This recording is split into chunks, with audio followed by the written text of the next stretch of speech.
There were two Princeton University psychologists, and they did an experiment based on the story of the Good Samaritan. They decided they wanted to repeat the story of the Good Samaritan with some seminary students, but they didn't tell them what they were doing. So they got some seminary students together, and they asked them this question. They said, why do you want to go into the ministry? And every one of the students gave the same answer, number one answer. We want to go into the ministry so that we can help people. So they asked all these students to prepare a short sermon, to be ready the next day, to come to class and present that sermon. And they said, now this sermon will be 1/2 of your grade, so you better be ready and you better be on time, you better be there. And so you make sure that you do a good sermon and we'll see you in the morning. Well, here's what they did. This is so good. It's mean, but it's good.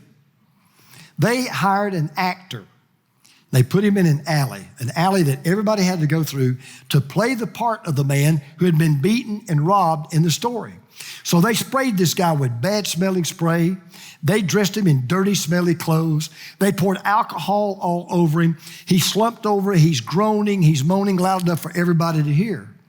So these researchers thought that those who said they went into the ministry to help people, and particularly those who just prepared the sermon on the Good Samaritan, they said, surely they'll stop.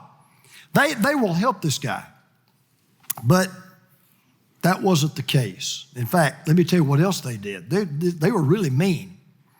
So they actually stood along the path that the students had to take to class. And here's what they said to some of the seminarians. You are 15 minutes late. If you do not get there on time, you will not be allowed to present your message. You're going to get an F for the midterm. To another half of the group, they said, hey, you're early. You got plenty of time. Don't be in a rush. We'll see you later. Guess what percent of the seminary students who were told that they were late and if they didn't get there, they would flunk the midterm? Guess what percent of those students who said, we want to help people, and they were the ones who did the Good Samaritan sermon, what percent of those do you think stopped to help that man? You ready for this? 10%. What about those who said they wanted to help people, but they prepared a sermon on another topic, but they had plenty of time? 63% stopped to help this guy. Now, here's what's amazing. These professors said what really blew their mind. They actually watched some of these seminary students who had just worked on the Good Sermon of the Good Samaritan. They watched them step over this guy so they could get to their class.